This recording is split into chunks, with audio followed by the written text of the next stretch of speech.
김부겸 국무총리 후보자 임명 동의안 처리를 위한 국회 인사청문 특별위원회가 오늘 다시 열릴 것으로 보이는 가운데 야당 위원들이 보고서 채택을 거부하고 있어서 충돌이 우려됩니다.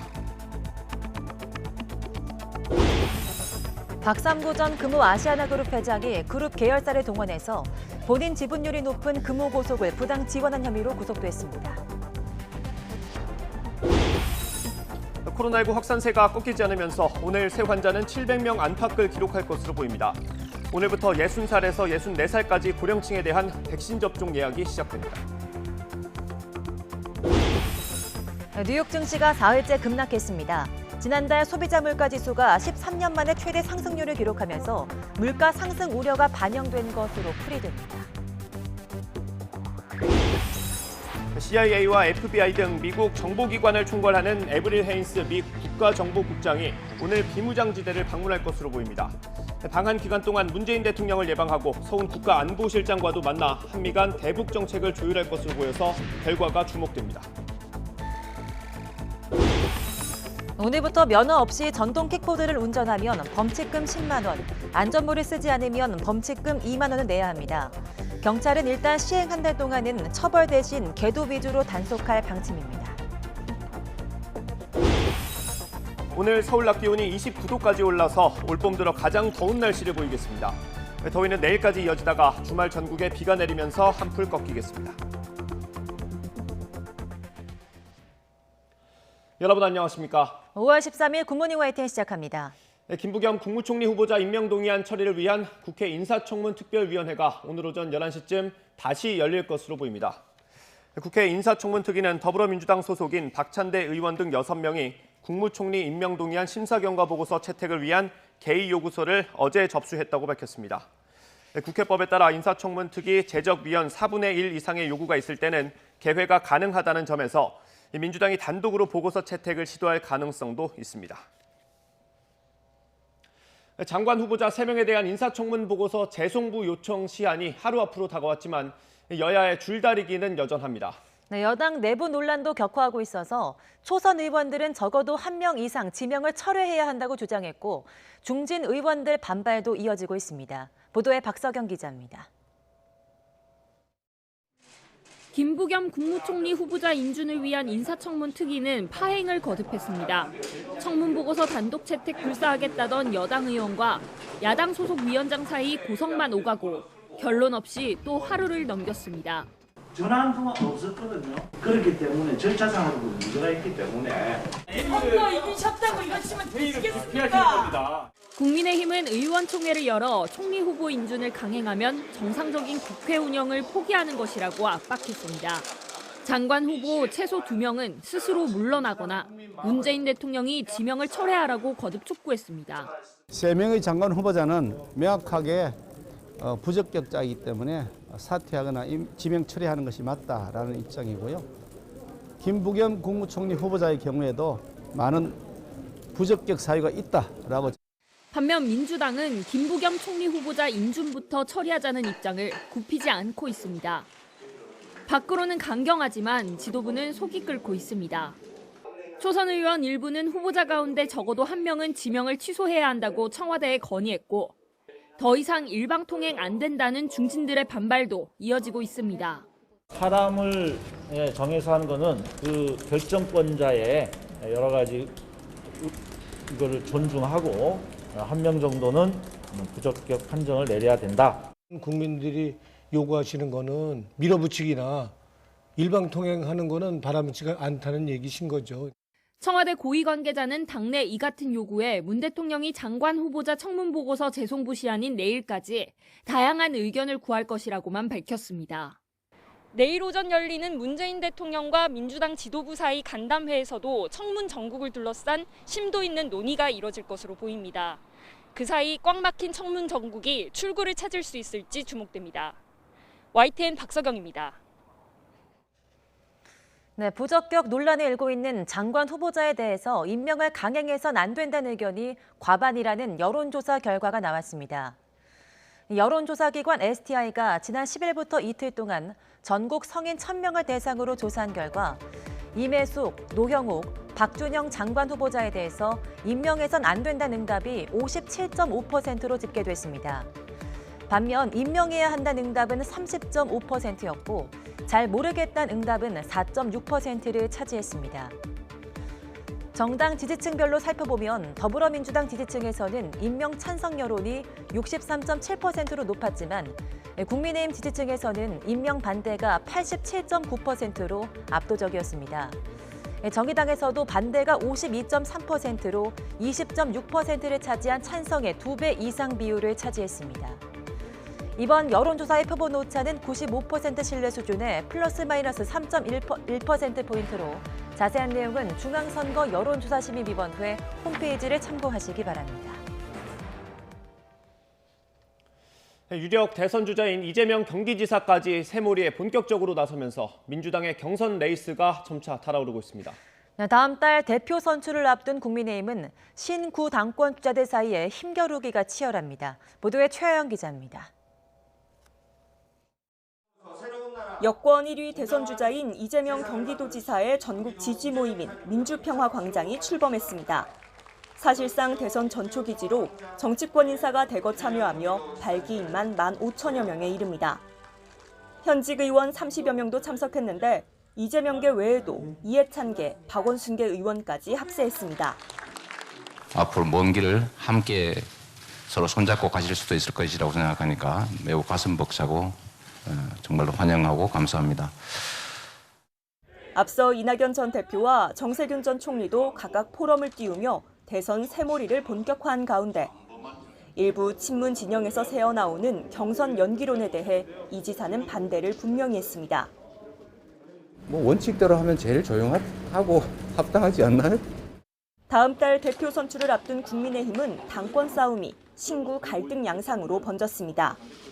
주호영 전 원내대표가 초선급 주자들에게 날린 경험 부족 견제구에 에베레스트를 원정하려면 동네 뒤산만 다녀서는 안 되고 설악산이나 지리산 등 또 중간 산들도 다녀보고. 이준석 전 최고위원은 이렇게 받아쳤습니다. 이런 얘기만 반복되면은 젊은 지지자들은 이렇게 얘기할 겁니다. 가진 게 원내 경험밖에 없냐? 비전은 없냐? 이 전 최고위원이 자신감을 보인 이유는 최근 여론조사에서 주호영 전 원내대표를 제치고 나경원 전 원내대표와 양강 구도를 형성했기 때문입니다.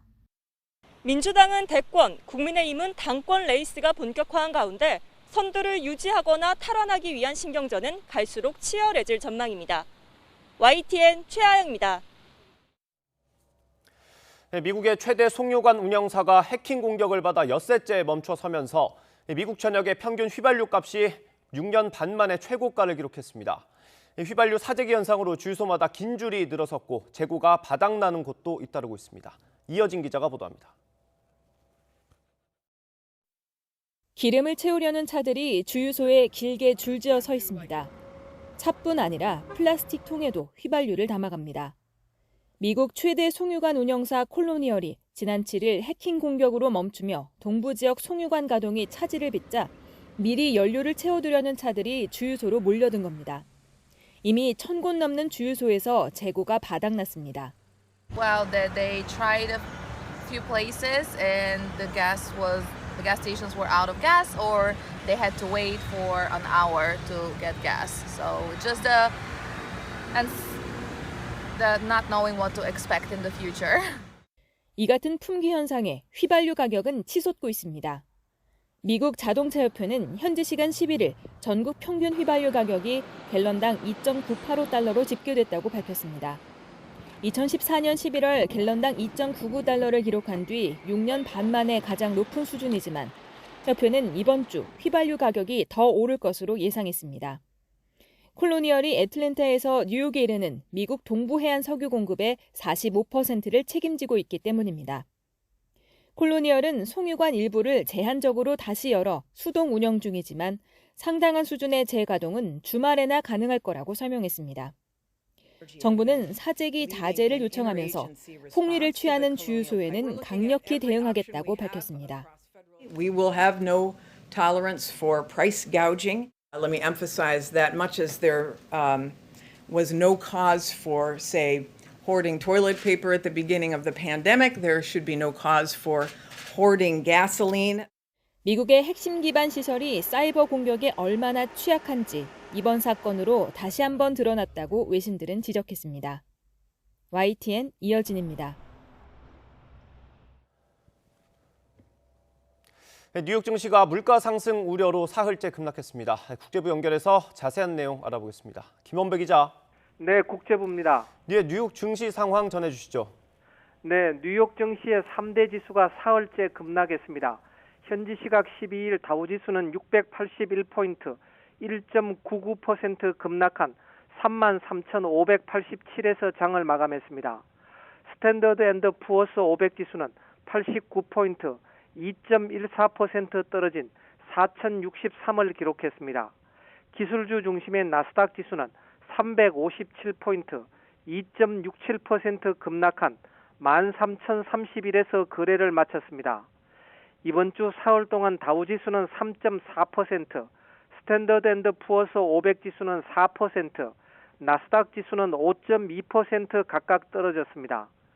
뉴욕 증시의 급락은 전날에 이어 물가 상승 우려가 강타했기 때문입니다. 미국 노동부는 지난달 미국의 소비자 물가 지수가 지난해 같은 달보다 4.2% 올랐다고 발표했습니다. 이는 지난 2008년 9월 이후 13년 만에 최대 상승률이자 전문가 전망치인 3.6%를 크게 웃도는 것입니다. 지금까지 국제부에서 전해드렸습니다. 이스라엘과 팔레스타인 무장 세력 하마스의 충돌이 나흘째 계속되는 가운데 하마스 고위 지도부 16명이 이스라엘의 공습으로 사망했습니다. 국제사회가 중재에 나섰지만 희생자는 60명이 넘는 것으로 집계되고 있습니다. 박경석 기자의 보도입니다. 팔레스타인 가자 지구의 고층 건물이 이스라엘군의 공습으로 힘없이 무너집니다. 위태롭게 서 있던 나머지 구조물도 잇따른 공격에 결국 붕괴됩니다. 이스라엘군의 공습으로 가자 지구의 고층 건물은 대부분 파괴됐고 민간인을 포함해 수십 명이 숨지는 등 피해 규모는 늘고 있습니다. 이스라엘은 가자지구 무장단체 사령관 등 하마스 고위 지도부 16명을 제거했다고 밝혔습니다. וגם מפקדים אחרים, וזו רק ההתחלה. אנחנו נכה בהם מכות שהם לא חלמו עליהם. 이슬람 무장 세력 지하드와 하마스도 이스라엘 도시 지역에 지금까지 1000발 이상의 로켓포를 쏘며 무차별 공격을 이어갔습니다. 국제사회는 친소 관계에 따라 양쪽으로 갈렸습니다. 아랍 국가들은 팔레스타인 편에 섰습니다. معالي وزير خارجية السيد جواد ظريف أن يقول للعالم كله بأن الجمهورية الإسلامية في إيران والقيادة وجماهير الشعب في إيران يقفون إلى جانب الشعب الفلسطيني في مقاومته لهذا الاحتلال. 프랑스, 독일 등은 하마스의 로켓포 선제 공격에 대한 이스라엘의 방어권을 지지했습니다. 유엔은 양측의 자제를 촉구하며 비공개 긴급 회의를 소집했습니다. Israeli security forces must exercise maximum restraint and calibrate their use of force. The indiscriminate launching of rockets and mortars towards Israeli population centers is unacceptable. 팔레스타인과 관계 개선을 추진해온 바이든 미 행정부는 하디안 부차관보를 중동 특사로 파견해 중재에 나섰습니다. 하지만 뿌리 깊은 갈등을 배경으로 전면전 양상으로까지 치달은 양측의 무력 충돌 사태가 단기간에 쉽게 해결되기는 힘들 것으로 전망됩니다. YTN 박경석입니다. 계열사를 부당하게 지원한 혐의를 받는 박삼구 전 금호아시아나그룹 회장이 구속됐습니다. 법원은 박 전 회장이 범죄를 저질렀다고 의심할 만한 이유가 있고 증거를 없앨 우려도 있다고 밝혔습니다. 보도에 조태영 기자입니다. 구속 전 피의자 신문을 위해 법원에 출석한 박삼구 전 금호아시아나그룹 회장. 혐의를 인정하느냐는 질문에는 죄송하다는 말만 남겼습니다. 증거인멸 지시하신 적이 있습니까? 지난해 출국 시도 도피 목적이었습니까? 6시간 만에 종료된 영장실질심사의 결과는 구속영장 발부. 법원은 박 전 회장이 범죄를 저질렀다고 의심할 만한 이유가 있고 증거를 없앨 우려도 있다고 봤습니다. 이에 따라 박 전 회장은 영어의 몸으로 재판을 받게 됐습니다. 검찰은 박 전 회장이 그룹 계열사를 동원해 총수 일가 지분율이 높은 금호 고속을 부당 지원한 것으로 보고 있습니다. 지난 2016년 아시아나항공 등 9개 계열사가 자금 사정이 어려워진 금호 고속에 모두 1,300억 원을 담보 없이 저금리로 빌려줬고 이를 통해 금호 고속이 169억 원 금리 차익 등 금전적 이득을 봤다는 게 검찰 판단입니다. 지난해 공정거래위원회로부터 고발장을 접수한 검찰은 금호 아시아나그룹 본사를 압수수색했고 지난달에는 박 전 회장을 피의자 신분으로 불러 조사했습니다. 반면 박 전 회장 측은 경영 정상화를 위해 노력했을 뿐 개인적인 이익을 추구한 적은 없다는 입장입니다.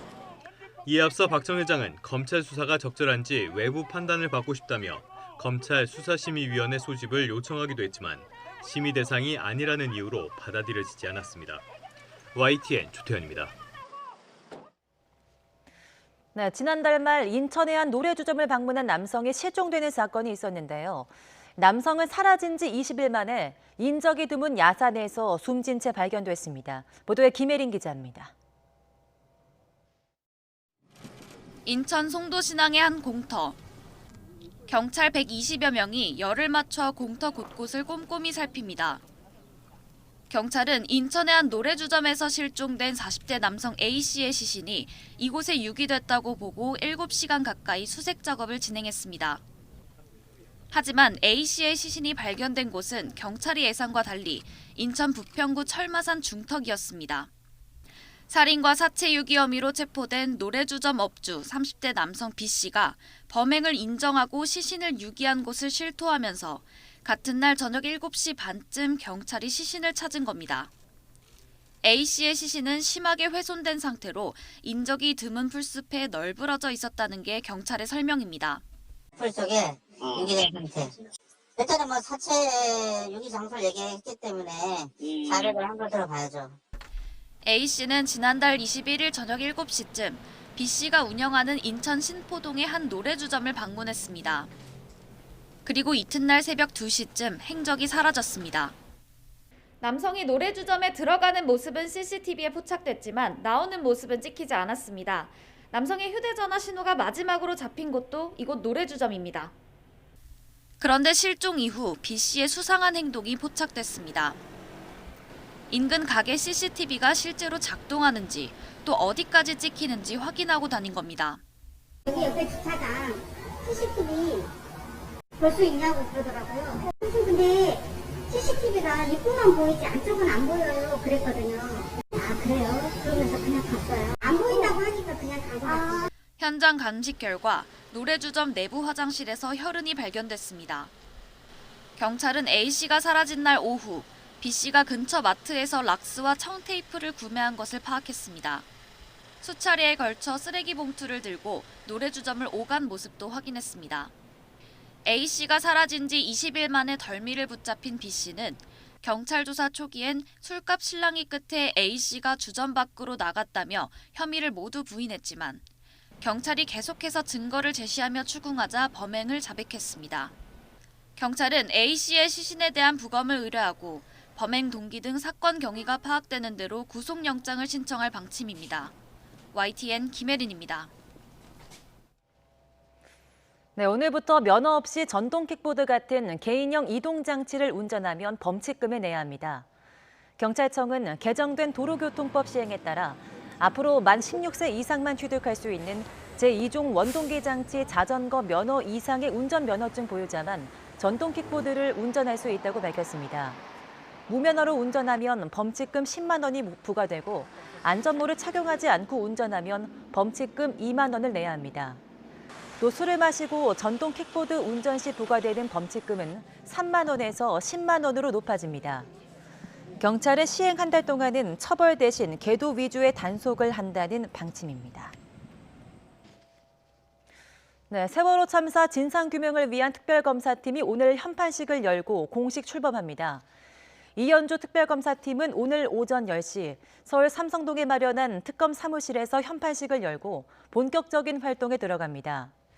이 특검은 지난달 23일 임명된 뒤 검찰에서 검사 5명을 파견받고 수사관 파견도 요청하는 등 수사에 필요한 준비를 해봤는데 검찰과 사회적 참사 특별조사위원회에서 넘겨받은 자료 등을 바탕으로 수사에 착수할 방침입니다. 네, 에브릴 헤인스 미국 국가정보국장이 방한 이틀째인 오늘 DMZ를 찾을 것으로 보입니다. 헤인스 국장은 청와대 방문 일정도 조율 중인 것으로 알려졌는데요. 한미 간 대북 정책 논의 결과도 주목됩니다. 보도에 한연희 기자입니다.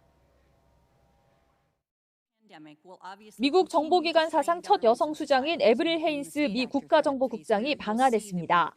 일본 도쿄에서 한미일 3국 정보기관장 회의를 마친 직후 우리나라를 찾은 겁니다.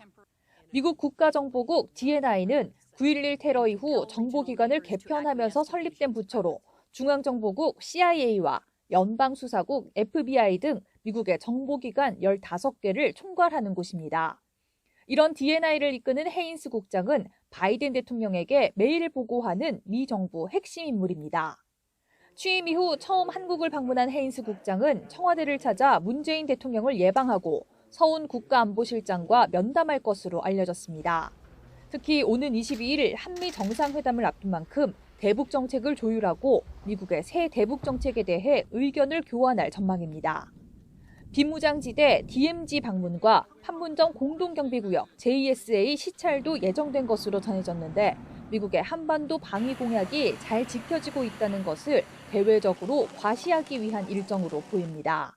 정보수장이 가는 게 흔치 않은 일이긴 한데 이제 그만큼 북한의 군사적 도발에 대해서 정보사항을 면밀히 파악하고 있으니 북한에 이제 도발하지 말라라고 하는 그런 이제 간접적인 좀 메시지를 보내는 그런 행위로도 좀 볼 수 있을 것 같아요. 그림자처럼 행동하는 미국의 정보기관 수장이 이 같은 광폭 행보를 보이는 것은 치밀하게 계산된 것이라는 평가도 나옵니다.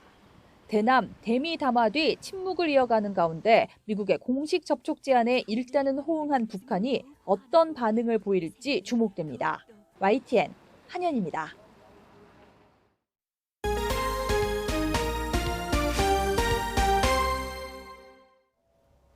이어서 코로나19 소식입니다. 코로나19 확산세가 꺾이지 않으면서 오늘 0시 기준 확진자는 700명 안팎을 기록할 것으로 보입니다.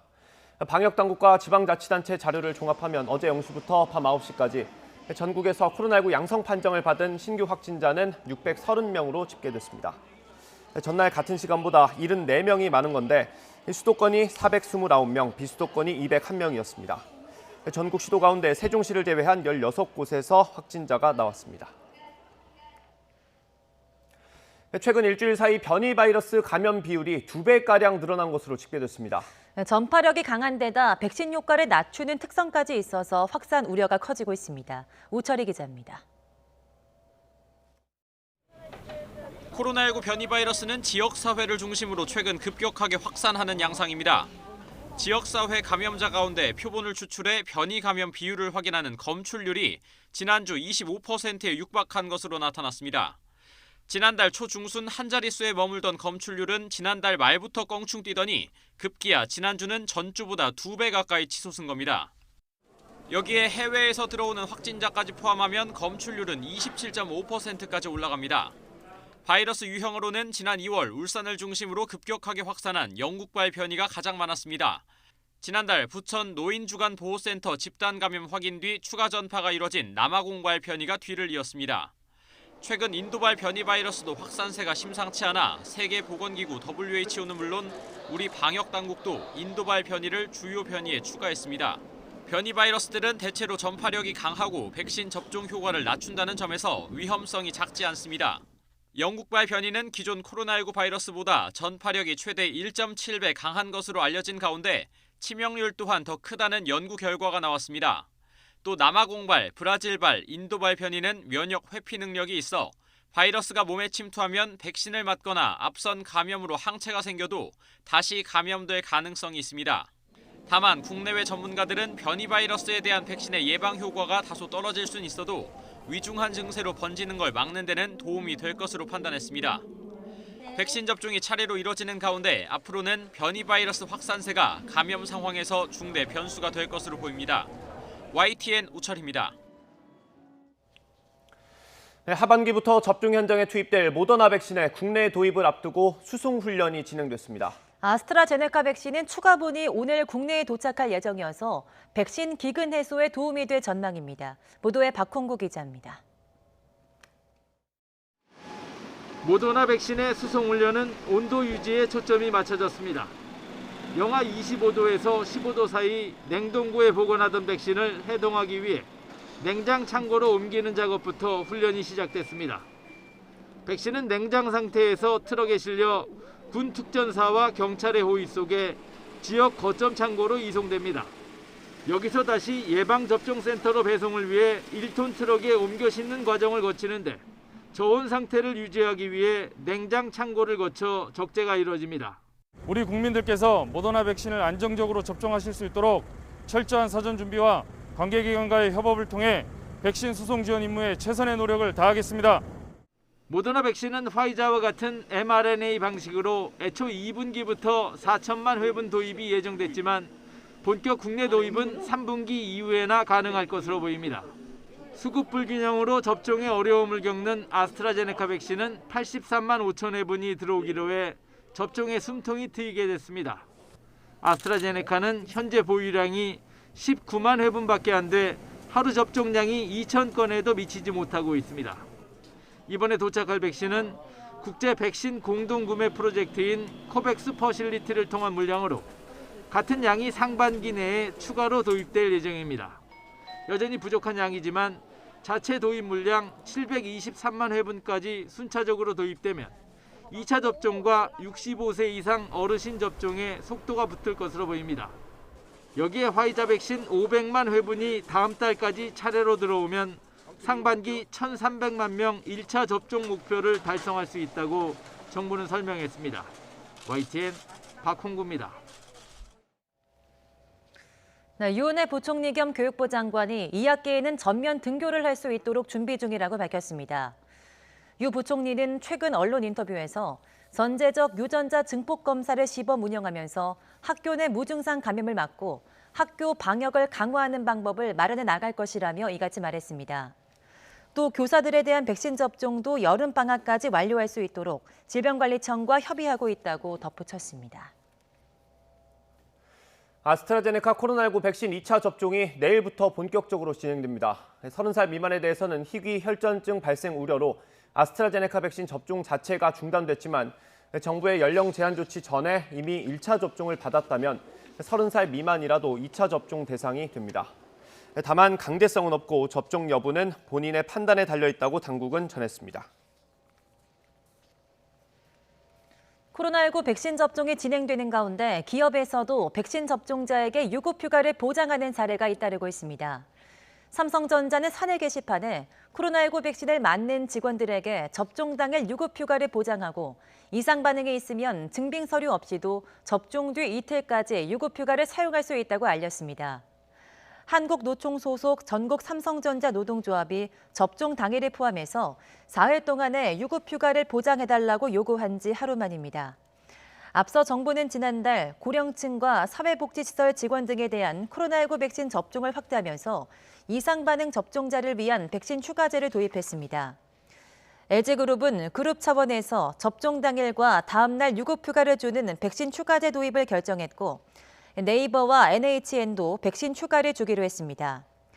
SK그룹 계열사 현대차 등은 정부 권고에 따라서 백신 추가 도입을 검토하고 있습니다. 코로나19 재검사 대상이었던 30대가 보건소의 실수로 음성 통보를 받았다는 제보가 들어왔습니다.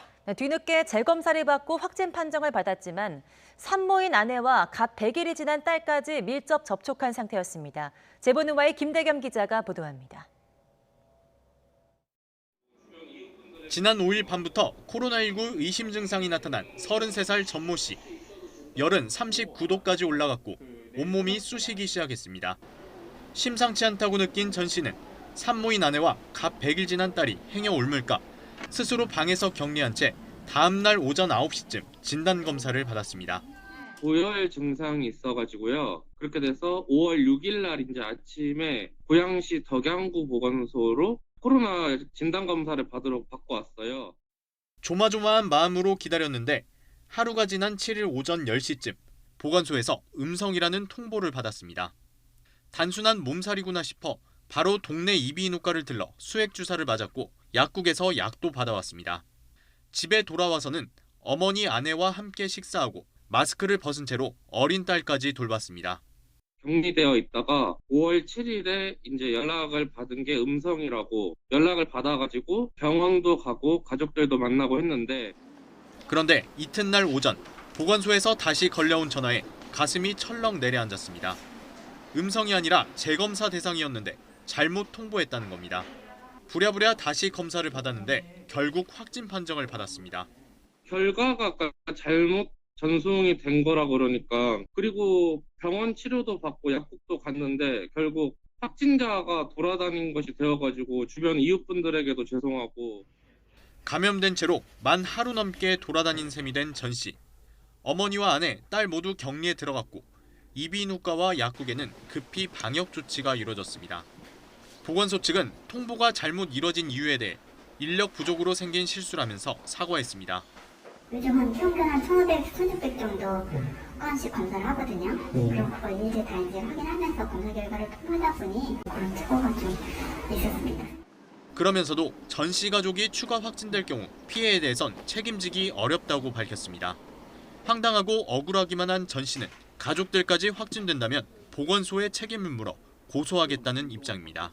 문자를 잘못 보내서 접촉자가 늘어나고 격리자가 늘어나고 그로 인해 개인들이 피해를 보는 것은 누가 책임을 지는 건지 궁금합니다. YTN 김대겸입니다. 미국 식품의약국 FDA가 12살에서 15살에 대한 화이자 백신 사용을 긴급 승인한 데 이어 질병통제예방센터도 청소년 접종을 권고했습니다. 미리 준비했던 일부 주에서는 곧바로 이 연령대에 대해서 백신 접종을 시작했습니다. 워싱턴 강태욱 특파원이 보도합니다. 미국 조지아주 데카터의 한 소아과 의원입니다. 10대 소녀 앨리스는 엄마와 함께 이곳을 찾았습니다. 긴장감 속에 기다렸지만 화이자 백신을 맞는 과정은 순식간에 지나갔습니다. I'm not very good with needles, so I thought that it was, I don't know, I guess thinking about it made me kind of like easy, but it wasn't that at all. So. 소아과 의사는 하루에 1,000명 이상 접종이 가능하다며 준비를 마쳤다고 밝혔습니다. They probably do 12 to 1,300 today, maybe a little bit more. It's raining. Some people were so anxious that they went and got the vaccine yesterday and didn't wait for their appointments today. 미국 질병통제예방센터 CDC가 화이자 백신을 12에서 15세 청소년에게 사용할 것을 권고했습니다. FDA가 긴급 사용을 승인한 지 이틀 만입니다. 이에 따라 조지아나 뉴욕 등 이미 준비를 마친 주들은 즉각 접종에 들어갔습니다. 청소년들도 성인과 같은 양을 2차례 맞습니다. FDA는 임상시험 결과 청소년 연령층에서 바이러스 항체가 젊은 성인보다 더 높은 수준으로 형성됐다고 설명했습니다. 미국 보건당국은 특히 청소년들이 활동이 많아 바이러스 전파에 역할을 했던 만큼 백신 접종으로 확산 차단 효과가 더 커지고 집단 면역에 더 가까워질 수 있다고 기대하고 있습니다. 워싱턴에서 YTN 강태욱입니다. 검찰이 김학의 전 차관에 대한 불법 출국 금지 사건 수사 당시 외압을 행사한 혐의로 이성윤 서울중앙지검장을 재판에 넘겼습니다. 이 지검장은 혐의를 거듭 부인하면서 재판을 통해 명예를 회복하겠다고 밝혔습니다. 손효정 기자의 보도입니다. 수원지방검찰청은 김학의 전 법무부 차관 불법 출국 금지 사건에 연루된 이성윤 서울중앙지검장을 불구속 기소했습니다. 적용된 죄명은 직권남용 권리 행사 방해입니다. 이 지검장은 대검 반부패 강력부장으로 재직하던 지난 2019년 출국 금지 과정에 불법이 있었다는 사실을 보고받고도 수원지검 안양지청에 외압을 행사해 수사하지 못하게 막았다는 혐의를 받고 있습니다.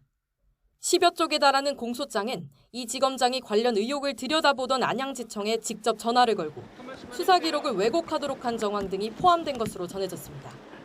앞서 이 지검장은 지난달 검찰의 기소 방침이 전해지자 외부인의 눈높이로 기소 여부를 판단해달라며 검찰 수사심의위원회를 요청했지만 결과는 기소 권고였습니다. 결국 수심위의 권고 이틀 만에 이 지검장을 재판에 넘긴 수사팀은 서울중앙지검 검사 직무대리 발령을 받아 서울중앙지방법원에 공소장을 냈습니다.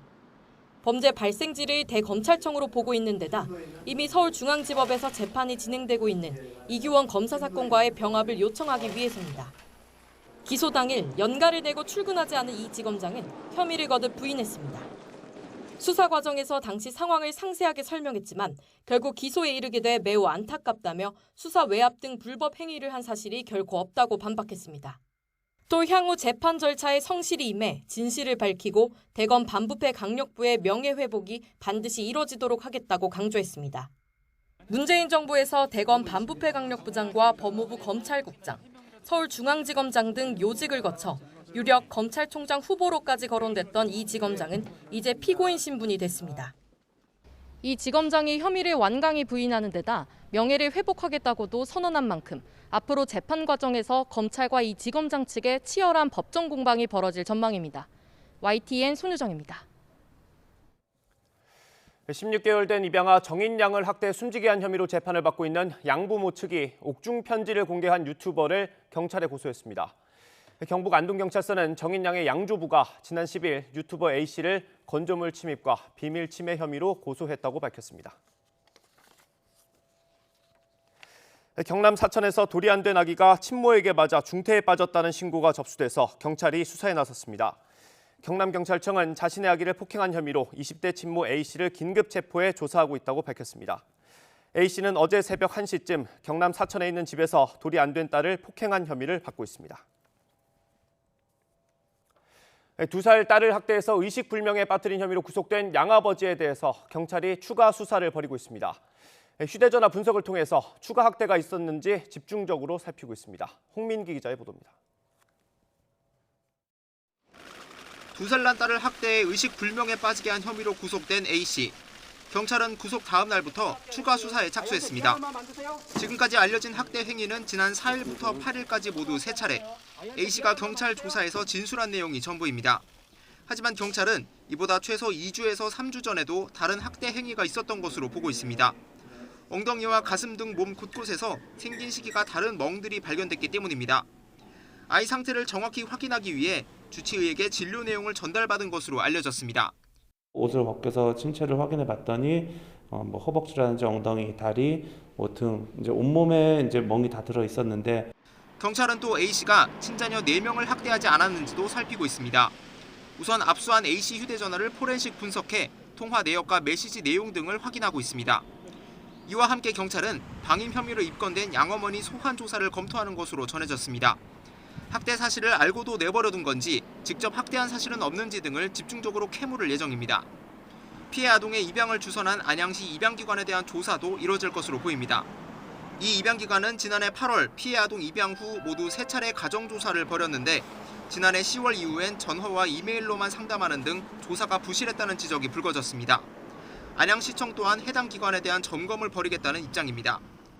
전반적으로 봐야 될 것 같은데요. 어떤 부분을 꼭 집어서 말씀드리기보다 경찰은 이르면 이번 주 안에 수사를 마무리하고 A씨를 검찰에 넘길 계획입니다. YTN 홍민기입니다. 이 양부부가 입양을 신청한 건 지난 2019년입니다. 입양이 확정된 지난해 8월까지 과정을 요약하면 이렇습니다. 이 그래픽에 모두 담지는 못했지만 중간에 교육도 포함이 됐습니다. 자녀가 넷이나 있는데 왜 입양까지 선택했을까 궁금하실 텐데 저희가 입양 심사 자료를 확보해서 확인해봤습니다. 입양기관의 조사 내용 일부입니다. 양모가 오래전부터 입양에 대한 생각이 있었고 양부도 공감하게 됐습니다. 자녀를 4까지 출산한 뒤에는 잠시 고민했지만 양모가 봉사활동을 통해 다시 용기를 얻었습니다. 이 내용만 놓고 보면 입양을 결심하는 과정이 양모 위주였던 것으로 추정되기도 합니다. 자녀 넷이 있다는 점은 양육 경험이 풍부하다는 긍정적인 영향을 미쳤습니다.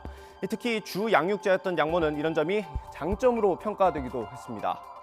양부모는 심리 분석에서도 모두 좋은 평가를 받았습니다. 입양이 실행된 뒤에는 이렇게 모두 3차례 조사가 있었습니다. 한 번은 방문, 2번은 이메일과 전화로 진행이 됐는데 입양기관은 코로나19 감염 우려 때문에 이렇게 했다고 해명했습니다.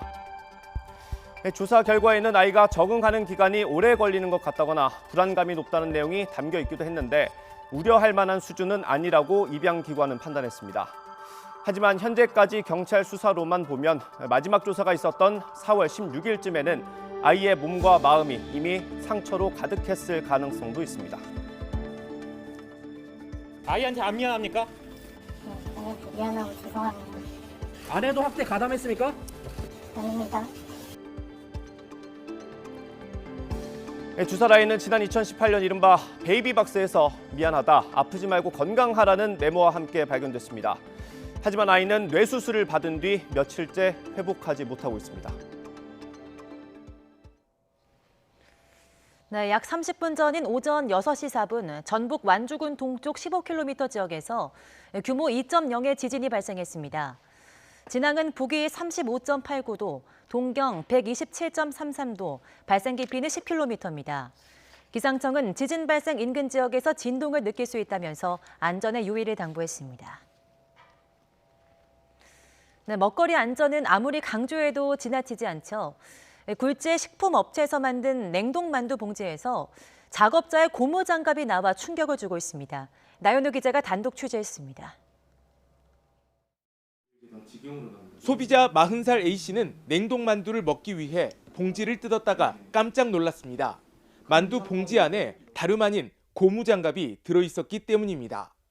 맨 처음에는 만두인 줄 알았어요. 근데 그냥 색깔 자체를 자세히 보니까 고무장갑이더라고요. 황당해서 서로 말을 잇지 못할 정도로 아침 식사는 당연히 못했고요. 장갑에는 생산 과정에서 끼었던 것으로 보이는 작업자의 성명 3글자까지 또렷하게 적혀 있었습니다. 제품을 산 A씨는 이 같은 사실을 생산업체 CJ제일제당에 알리고 식약처에도 신고했습니다. 문제가 된 제품을 만든 식품 공장입니다. 봉지 안에 고무장갑이 들어갔는데도 소비자 손에 들어가기까지 걸러지지 않았습니다. 식품안전당국은 지난해 12월에 제조 과정에서 고무장갑이 섞여 들어간 것으로 보고 있습니다. 작업자가 온 매무새를 다듬기 위해 설비에 올려둔 장갑이 봉지 안에 들어간 것으로 보고 시정명령을 내렸습니다. 추후에는 이제 발생하지 않게 설비라든가 모든 공정이라든가 그런 부분을 개선을 하라고. CJ제일제당 측은 직원의 부주의와 관리 미흡으로 빚어진 일이라며 책임을 인정했습니다. 고무장갑이 들어간 건 장비 문제로 손으로 작업하다 벌어진 일이라고 설명했습니다. 고무장갑이다 보니 엑스레이 검사에서도 확인되지 않았고 중량도 만두 1개 무게와 비슷해서 섞인 것을 몰랐다는 겁니다. 다시는 이러한 일이 발생하지 않도록 금속 검출기에서 탐지 가능한 장갑으로 교체 완료했으며 프로세스 전반을 재점검하고 있습니다. 어이없게도 만두 봉지에서 고무장갑이 나오면서 대기업도 위생관리도 믿을 수 없다는 비난의 목소리가 커지고 있습니다. YTN 나연호입니다. 네, 지난해 설악산 인근에서 50대 여성을 아무 이유 없이 살해한 20대에게 항소심에서도 무기징역이 선고됐습니다. 재판부는 사회로부터 무기한 격리가 필요하다고 판단했습니다. 홍성욱 기자입니다. 지난해 7월 등산원 50대 여성을 흉기로 수십 차례 찔러 살해한 23살 이모 씨. 피해자와는 일면식도 없었습니다. 살인 혐의는 인정했지만 끝까지 범행 동기를 밝히지 않았는데 1심 재판 과정에서 이 씨가 일기장에 쓴 내용이 공개돼 충격을 안겼습니다. 언제나 사람을 죽이고 싶고 닥치는 대로 죽이겠다. 100명에서 200명이 대상이라고 적고 자신이 고안한 살인 도구와 군대 동기를 살해하는 모습까지 기록했습니다. 1심 재판부는 무기징역을 선고했는데 이 씨는 형이 무겁다며 항소했습니다. 사과와 반성 없이 시종 덤덤한 표정이던 이 씨는 2심 재판에 이르러서야 피해자에게 미안하다며 사과했습니다. 하지만 항소심 재판부의 판단도 변하지 않았습니다. 재판부는 이 씨가 사람을 죽이는 일이 세상 어떤 일보다 쉬워 보이고 이를 직업으로 갖고 싶다는 믿기 힘든 생각을 해왔다며 유족에게 사과했지만 진정으로 속죄한 것으로도 보이지 않는다고 밝혔습니다. 이어 만에 하나 살인 욕구와 충동을 유지한 채 사회에 복귀했을 때 어떤 일이 발생할지 예상하기 어렵다며 격리 필요성을 설명했습니다. 특히 항소심 재판 과정에서 이 씨가 살인 도구로 쓸 총기를 사려 수렵 면허 시험 공부를 하고 샌드백을 상대로 공격 연습을 한 것으로 드러나 또다시 충격을 줬습니다. 일면식도 없는 50대 여성을 무참히 살해한 이 씨는 피해자와 그 가족에게 짧게 뒤늦은 사과를 했습니다. 하지만 여전히 반성의 모습은 보이지 않았고 재판부는 원심과 같은 무기징역을 선고했습니다.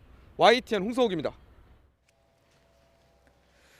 네, 지난달 평택항 부두에서 화물 컨테이너 적재 작업 도중 숨진 고 이선호 씨 사망 사고에 대해서 당시 공사를 진행한 원청업체가 공식 사과했습니다. 원청업체인 동방대표이사 등 관계자들은 평택항 신컨테이너 터미널 운영동 앞에서 발표한 사과문에서 컨테이너 작업 중 안전관리 소홀해 이번 사고가 발생한 데 대해 깊은 위로와 사죄 말씀을 드린다며 이에 따르는 어떤 질책도 달게 받겠다고 밝혔습니다. 네, 벌써 여름이 다가왔나 싶을 정도로 날이 무척 더워졌습니다. 오늘은 열기가 계속 쌓이고 동풍까지 더해지면서 어제보다 더 덥겠는데요. 아침부터 서울 기온은 16.6도로 평년 기온을 4도나 웃돌고 있고요. 한낮 기온은 서울 29도, 광주 30도까지 오르면서 어제보다 덥겠습니다. 한결 가벼운 옷차림 해주셔야겠습니다. 오늘 아침 내륙 곳곳에는 옅은 안개가 끼어 있습니다. 낮 동안에는 맑은 하늘이 드러나겠고 공기도 깨끗하겠고요. 대기 불안정으로 강원 중부와 남부 산간에는 5mm 미만의 소나기가 살짝 지나겠습니다. 오늘 낮 기온은 어제보다 1도에서 6도가량 높아지겠습니다. 광주와 대전 30도, 대구와 춘천, 서울 29도까지 오르겠고요. 시원한 동풍 영향을 받는 동쪽 지방은 속초 20도, 포항 22도로 선선하겠습니다. 자외선 지수는 전국 대부분 지역에서 매우 높은 단계까지 치솟겠습니다. 한낮에 외출하실 때에는 볕을 가릴 수 있는 모자나 양산 등을 챙기시는 게 좋겠습니다. 내일은 서울 낮 기온이 30도까지 치솟는 등 더위가 절정에 달하겠고요. 주말부터 월요일 오전까지 전국에 비가 오면서 점차 예년 수준의 봄 날씨를 되찾겠습니다. 오늘 낮 동안 기온이 크게 치솟으면서 호흡기에 해로운 오존 농도가 짙게 나타나겠습니다. 볕이 강한 오후 2시부터 5시 사이에는 장시간의 야외 활동은 피하시는 게 좋겠습니다. 지금까지 YTN 박현실입니다.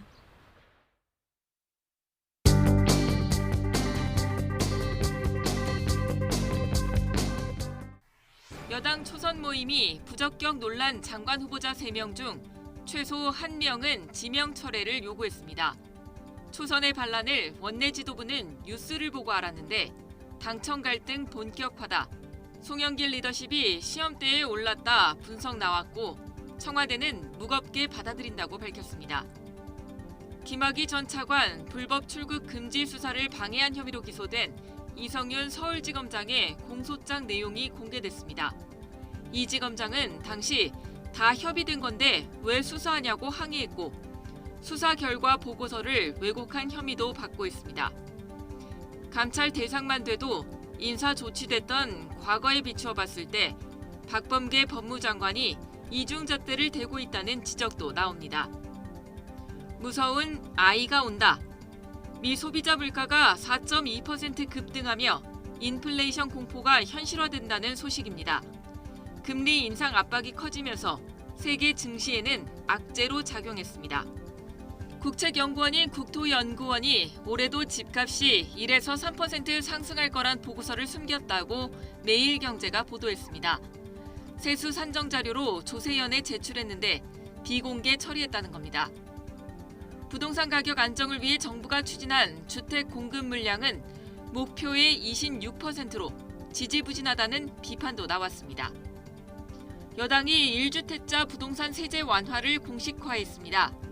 6월 전 조정안을 내는 것이 목표로 양도세를 낮추고 재산세는 감면하며 LTV까지 손질을 검토하고 있다는 보도 나왔습니다. 비메모리 분야 지원은 24년간 말뿐이었다.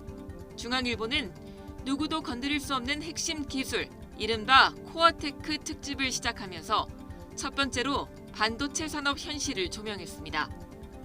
열화상 체온 측정기에 찍힌 얼굴과 음성이 외부로 전송될 수 있는 것으로 확인됐습니다. 일부 중국산 제품이 전송 기능을 보유했는데 30m 안의 대화 내용이 생생히 들릴 정도라 보안 위협 가능성이 컸습니다. 가면을 쓴 간호사들은 불법 의료 실태를 증언했습니다.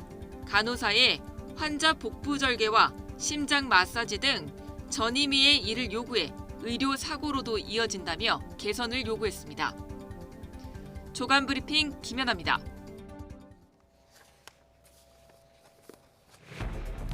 김부겸 국무총리 후보자 임명동의안 처리를 위한 국회 인사청문특별위원회가 오늘 다시 열릴 것으로 보이는 가운데 야당 위원들이 보고서 채택을 거부하고 있어서 충돌이 우려됩니다. 박삼구 전 금호 아시아나그룹 회장이 그룹 계열사를 동원해서 본인 지분율이 높은 금호 고속을 부당 지원한 혐의로 구속됐습니다. 코로나19 확산세가 꺾이지 않으면서 오늘 새 환자는 700명 안팎을 기록할 것으로 보입니다. 오늘부터 60살에서 64살까지 고령층에 대한 백신 접종 예약이 시작됩니다. 오늘부터 면허 없이 전동 킥보드를 운전하면 범칙금 10만 원, 안전모를 쓰지 않으면 범칙금 2만 원을 내야 합니다. 오늘 서울 낮 기온이 29도까지 올라서 올봄 들어 가장 더운 날씨를 보이겠습니다. 더위는 내일까지 이어지다가 주말 전국에 비가 내리면서 한풀 꺾이겠습니다. 굿모닝 YTN 이어갑니다. 계열사를 부당 지원한 혐의 등으로 검찰 수사를 받아온 박삼구 전 금호 아시아나그룹 회장이 구속됐습니다. 서울중앙지방법원은 특정경제범죄 가중처벌법상 횡령과 공정거래법 위반 등의 혐의를 받는 박 전 회장의 구속영장을 발부했습니다. 재판부는 박 전 회장이 죄를 범했다고 의심할 만한 이유가 있고 증거인멸의 우려가 있다고 영장 발부 사유를 밝혔습니다. 박 전 회장은 아시아나항공 등 계열사를 동원해 총수 지분율이 높은 금호 고속을 부당하게 지원한 혐의 등을 받고 있습니다. 네, 김학의 전 법무부 차관의 불법 출국 금지 의혹 수사에 외압을 행사한 혐의를 받는 이성윤 서울중앙지검장이 재판에 넘겨졌습니다. 수원지방검찰청은 안양지청 수사팀 검사들의 수사권 행사를 방해한 혐의로 이 지검장을 서울중앙지방법원에 불구속 기소했다고 밝혔습니다. 이 지검장은 지난 2019년 김 전 차관 출국 금지 당시 대검 반부패 강력부장으로 있으면서 불법 출금 수사를 진행하려던 수원지검 안양지청에 외압을 행사해 수사를 무마한 혐의를 받고 있습니다. 이성윤 서울중앙지검장이 재판에 넘겨지면서 이 지검장의 거취에 많은 관심이 집중되고 있습니다. 네, 이 지검장이 입장문을 통해서 사실상 자진 사퇴 요구를 일축한 만큼 박범계 법무부 장관이 이 지검장을 직무에서 배제해야 한다는 목소리가 커지고 있습니다. 강희경 기자입니다. 수원지방검찰청 수사팀은 이성윤 서울중앙지검장에 대한 공소장을 서울중앙지방법원에 접수했습니다. 범죄지 관할과 재판 병합 문제를 고려해 서울중앙지검 검사 직무대리를 발령받아 중앙지검 검사 자격으로 이 지검장을 기소했습니다. 현직 서울중앙지검장이 피고인이 된 것도 전례 없는 일인데 본인이 지휘 감독하는 검찰청에서 기소되는 불명예까지 안게 된 겁니다. 당장 이 지검장의 자진 사퇴나 직무 배제가 필요하다는 목소리가 검찰 안팎에서 이어지고 있습니다. 여당에서조차 검사 출신인 백혜련 더불어민주당 의원이 나서 이 지검장의 거취를 스스로 결정할 필요가 있다고 말했습니다. 그러나 일단 자진 사퇴 가능성은 희박해 보입니다. 공무원 비위 사건 처리 규칙을 보면 중징계 사유에 해당한다고 판단되는 비위와 관련해 형사사건으로 기소되면 의원 면직이 제한된다는 규정이 있습니다. 사표를 내더라도 수리가 되지 않는 겁니다. 이성윤 지검장 본인도 기소 직후 낸 입장문에서 결백을 강조하며 명예를 회복하겠다고 밝혀 사실상 자진 사퇴 요구를 일축했습니다. 이에 따라 관심은 박범계 법무부 장관이 이 지검장을 직무에서 배제할지에 집중되고 있습니다. 기소 전날까지는 이 지검장의 기소와 직무 배제 징계 절차는 별개라는 입장을 밝혔습니다. 다만 이성윤 지검장을 어떤 방식으로든 업무에서 제외해야 한다는 목소리가 큰 만큼 박범계 장관의 고심도 깊어질 수밖에 없습니다. 특히 김호수 검찰총장 후보자가 임명되면 대규모 인사를 단행할 예정이어서 이 지검장의 거취를 둘러싸고 박 장관이 어떤 최종 선택을 내릴지 주목됩니다. YTN 강희경입니다. 어제 0시부터 밤 9시까지 전국에서 코로나19 양성 판정을 받은 신규 확진자는 630명으로 집계됐습니다. 전날 같은 시간보다 74명이 많은 것으로 수도권이 429명, 비수도권이 201명이었습니다. 이에 따라 오늘 0시 기준으로 발표되는 신규 확진자 수는 700명 안팎에 달할 것으로 전망됩니다. 영업 제한을 최소화한 사회적 거리두기 개편안이 오는 7월부터 시행됩니다. 코로나19 고위험군인 고령층 백신 접종을 어느 정도 끝내놓고 적용하겠다는 건데 상반기 1차 접종률이 관건입니다. 이형원 기자의 보도입니다. 새 거리두기 체계가 오는 7월부터 적용됩니다. 기본 원칙은 자율과 책임으로 영업 제한 같은 강제 조치는 최소화합니다. 현행 거리두기보다 완화된 조치를 담고 있는 탓에 코로나19 피해를 최소화할 수 있는 시점부터 적용하기로 한 겁니다. 6월 말까지 우리가 보통 코로나19로 인해서 건강상의 어떤 위험이 가장 높은 고위험국과 노령층에 대한 접종이 일단은 1차 접종까지 이제 완료가 되고 고령층을 중심으로 한 상반기 1,300만 명 1차 접종을 마치면 코로나19 취약계층에 어느 정도 면역이 형성돼 위험 부담을 덜 수 있다고 판단한 겁니다. 결국 1차 접종률이 관건인데 현재까지 전체 인구 대비 7.2%로 370만 명에 못 미칩니다. 백신을 맞기 위한 사전 예약은 70살부터 74살 어르신이 46%, 65살부터 69살은 31%에 그쳤습니다. 정부가 연일 백신 접종을 독려하고 있는 이유입니다. 최대한 어르신들께서 접종 예약을 할 수 있도록 또 가족, 자녀분들의 또 적극적인 지지와 도움을 다시 한번 부탁드립니다. 파이자에 이어 아스트라제네카 2차 접종도 시작됩니다. 30살 미만이라도 1차 접종을 했다면 교차 접종이 허용되지 않는 만큼 2차 때도 아스트라제네카를 맞게 됩니다. 2차 접종을 거부하더라도 11월 이후로 순위가 밀리진 않고 원하면 언제든 백신을 맞을 수 있습니다. YTN 이영훈입니다. 윤해 부총리 겸 교육부 장관이 2학기에는 전면 등교를 할 수 있도록 준비 중이라고 밝혔습니다. 유 부총리는 최근 언론 인터뷰에서 선제적 유전자 증폭 검사를 시범 운영하면서 학교 내 무증상 감염을 차단하고 학교 방역을 강화하는 방법을 마련해 나갈 거라며 이같이 말했습니다. 또 교사들에 대한 백신 접종도 여름 방학까지 완료할 수 있도록 질병관리청과 협의하고 있다고 덧붙였습니다. 하반기부터 접종 현장에 투입될 모더나 백신의 국내 도입을 앞두고 수송 훈련이 진행됐습니다. 아스트라제네카 백신은 오늘 추가분이 국내에 도착할 예정이어서 백신 기근 해소에 도움이 될 전망입니다. 보도에 박홍구 기자입니다. 모더나 백신의 수송 훈련은 온도 유지에 초점이 맞춰졌습니다.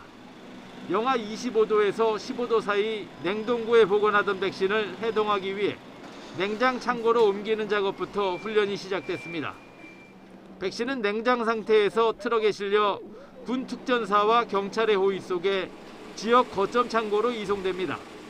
여기서 다시 예방접종센터로 배송을 위해 1톤 트럭에 옮겨 싣는 과정을 거치는데 저온 상태를 유지하기 위해 냉장 창고를 거쳐 적재가 이루어집니다. 우리 국민들께서 모더나 백신을 안정적으로 접종하실 수 있도록 철저한 사전 준비와 관계기관과의 협업을 통해 백신 수송 지원 임무에 최선의 노력을 다하겠습니다. 모더나 백신은 화이자와 같은 mRNA 방식으로 애초 2분기부터 4천만 회분 도입이 예정됐지만 본격 국내 도입은 3분기 이후에나 가능할 것으로 보입니다.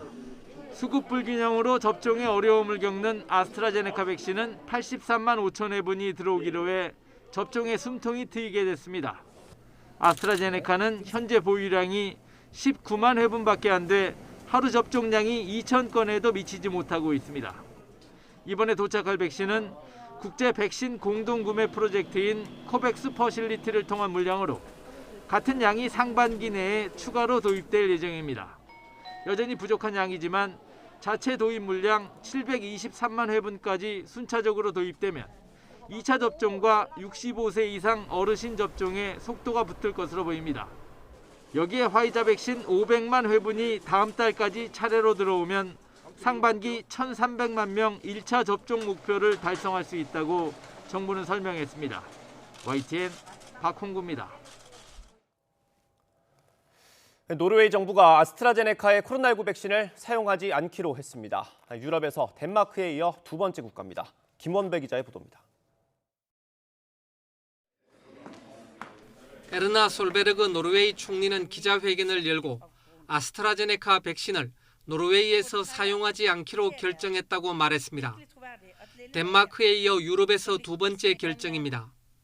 이 같은 결정은 노르웨이 정부가 지명한 전문가위원회가 매우 드물지만 유의한 부작용을 이유로 지난 10일 아스트라제네카 백신과 얀센 백신을 접종 프로그램에서 제외할 것을 권고한 뒤 나왔습니다. 노르웨이는 지난 3월 11일 아스트라제네카 백신을 맞은 젊은이 가운데 소수가 혈소판 감소를 동반하는 혈전으로 입원하자 아스트라제네카 백신의 사용을 일시 중단하고 자체적인 세부 검토를 진행해 왔습니다. 얀센 백신의 경우 노르웨이에 배송은 됐으나 접종은 시작되지 않은 상태로 추후 감염 증가 시 등을 대비해 예비 물량으로 비축해 두기로 했습니다. 솔베르그 총리는 남은 아스트라제네카 백신은 유럽연합 회원국이나 백신 공동구매 배분을 위한 국제 프로젝트인 코백스 퍼실리티를 통해 재분배될 가능성이 있다고 말했습니다. 노르웨이가 아스트라제네카와 얀센 백신을 접종 프로그램에서 제외한 것은 화이자와 모더나 백신이란 대안이 있기 때문으로 보입니다. 노르웨이는 현재 화이자 모더나의 코로나19 백신만 사용하고 있으며 7월 말까지는 성인 전체가 최소 1회분의 백신을 맞을 것으로 예상하고 있습니다. 한편 현지 시각 11일 슬로바키아는 아스트라제네카 백신의 1회차 접종을 유보한다고 발표했고 캐나다 온타리오주는 1차 접종 백신으로 사용하지 않는다고 밝혔습니다. 또 브라질도 같은 날 임신부에 대한 아스트라제네카 백신 접종을 유보한다고 발표했습니다. YTN 김원배입니다. 코로나19가 창궐하고 있는 인도에서 우리 교민 한 명이 또 감염돼 숨졌습니다. 벌써 4번째 희생입니다. 이런 가운데 오늘도 인도의 하루 사망자는 최다 기록을 경신했습니다. 이동헌 기자의 보도입니다. 현지 시간 11일 인도 뉴델리 인근 노이다의 한 병원에서 40대 남성 교민 한 명이 코로나19로 숨졌습니다. 확진 판정 후 상태가 악화해 어렵사리 중환자실에 입원했지만 회복하지 못했습니다. 지난달 19일 뉴델리에 살던 50대 교민 남성이 처음 숨진 이후 입원이 4번째입니다. 외교부에 따르면 현재 10여 명의 교민이 인도 병원에 입원 중입니다. 현지 시간 12일 인도의 하루 신규 사망자는 4,205명으로 최고 기록을 경신했습니다.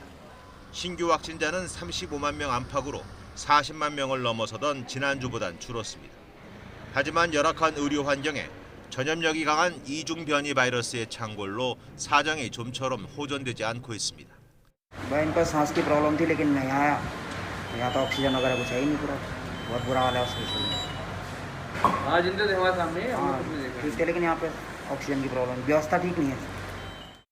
전날 인도발 변이 바이러스를 관심 변이에서 우려 변이로 한 단계 높였던 세계보건기구 WHO는 이 바이러스가 전 세계 44개국에 퍼졌다고 밝혔습니다. 5개 나라에서 추가로 보고됐고 인도를 제외하고는 영국이 최대 확산국이라고 덧붙였습니다. 한편 우리 정부가 인도를 돕기 위해 보낸 산소 발생기 등 지원 물품이 현지 시간 12일 새벽 인도 공항에 도착했습니다. YTN 이동원입니다. 유럽연합 EU의 행정부 격인 집행위원회는 유로화를 사용하는 19개 회원국을 의미하는 유로존의 올해 경제 성장률을 4.3%, 내년은 4.4%로 전망했습니다. 이건 지난 2월의 전망치 각각 3.8%보다 0.5%포인트와 0.6%포인트 상향 조정된 겁니다. 또 EU 27개 회원국 전체의 올해 경제 성장률을 4.2%, 내년은 4.4%로 전망했습니다. EU 집행위원회는 이 같은 성장은 민간 소비, 투자, 세계 경제 강화에 따른 EU 수출 수요 증가에 따른 거라고 밝혔습니다. 네, 장관 후보자 3명에 대한 인사청문 보고서 재송부 요청 시한이 하루 앞으로 다가왔지만 여야 줄다리기는 여전합니다. 여당 내부의 논란도 격화하고 있어서 초선 의원들은 적어도 1명 이상 지명을 철회해야 한다고 주장했는데요. 중진 의원들 반발도 이어지고 있습니다. 보도에 박서경 기자입니다. 김부겸 국무총리 후보자 인준을 위한 인사청문 특위는 파행을 거듭했습니다. 청문 보고서 단독 채택 불사하겠다던 여당 의원과 야당 소속 위원장 사이 고성만 오가고 결론 없이 또 하루를 넘겼습니다. 전화한 통화 없었거든요. 그렇기 때문에 절차상으로도 문제가 있기 때문에 선거 이기셨다고 이러시면 되시겠습니까? 국민의힘은 의원총회를 열어 총리 후보 인준을 강행하면 정상적인 국회 운영을 포기하는 것이라고 압박했습니다. 장관 후보 최소 2명은 스스로 물러나거나 문재인 대통령이 지명을 철회하라고 거듭 촉구했습니다. 3명의 장관 후보자는 명확하게 부적격자이기 때문에 사퇴하거나 지명 처리하는 것이 맞다라는 입장이고요. 김부겸 국무총리 후보자의 경우에도 많은 부적격 사유가 있다라고. 반면 민주당은 김부겸 총리 후보자 인준부터 처리하자는 입장을 굽히지 않고 있습니다. 밖으로는 강경하지만 지도부는 속이 끓고 있습니다. 초선 의원 일부는 후보자 가운데 적어도 한 명은 지명을 취소해야 한다고 청와대에 건의했고 더 이상 일방통행 안 된다는 중진들의 반발도 이어지고 있습니다. 사람을 정해서 하는 것은 그 결정권자의 여러 가지 이거를 존중하고 한 명 정도는 부적격 판정을 내려야 된다. 국민들이 요구하시는 거는 밀어붙이기나 일방통행하는 거는 바람직하지 않다는 얘기신 거죠. 청와대 고위 관계자는 당내 이 같은 요구에 문 대통령이 장관 후보자 청문 보고서 제송부 시한인 내일까지 다양한 의견을 구할 것이라고만 밝혔습니다. 내일 오전 열리는 문재인 대통령과 민주당 지도부 사이 간담회에서도 청문 정국을 둘러싼 심도 있는 논의가 이뤄질 것으로 보입니다. 그 사이 꽉 막힌 청문 정국이 출구를 찾을 수 있을지 주목됩니다. YTN 박서경입니다. 네, 더불어민주당 초선 의원들이 임혜숙, 박준영, 노영욱 장관 후보자 중 최소 한 명은 지명 철회를 촉구하고 나선 가운데 재선의 진성준 의원은 당내 낙마 요구가 정당하지 않다고 공개 비판했습니다. 진 의원은 어제 페이스북에 글을 올리고 보고서 채택을 야당 지도부와 흥정해 결정하거나 부적격 인사가 누구인지 특정하지 않은 채 누구라도 한 명은 낙마시켜야 한다고 요청하는 건 정당하지 않고 의회 민주주의 원리와도 맞지 않는다고 지적했습니다.